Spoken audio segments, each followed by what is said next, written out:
Well, getting ready to start assembling my Days of December mini album that is going to hold 45 pictures, and it's going to document December of this year.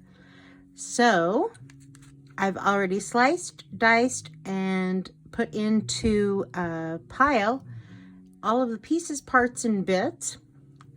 So this is how some of the layouts are going to look. And here you can see where it shows you how to cut the zip strips and the Picture My Life cards that we're going to be using. And all of these show them in its entirety. And this portion shows how we're going to be cutting them so that we can use them as portions and parts of the pages that we're going to be completing. So the cutting guide that you're going to be able to receive shows you exactly how to cut each piece of the pattern paper so that you're going to be able to assemble your idea or your mini album.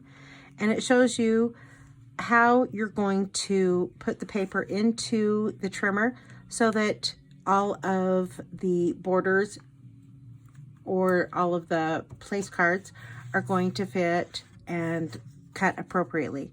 For instance, here we have 1F, which means this is going to be page 1 and this is going to be F. And so the trees are going to be going this direction.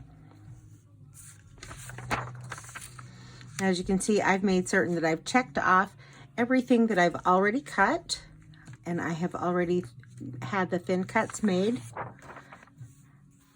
And then the craft paper are White Daisy, and all, again, of the thin cuts that we're going to be doing. Here are how you're going to be stamping on the thin cuts that you've done, if you choose to. However, you don't have to put all of the numbers or stamp these images. You can leave them blank and use it how you want it to. That's the wonderful thing about scrapbooking and stamping and creating these wonderful albums that we're going to be keeping memories in. There's no right way, there's no wrong way, there's just your way.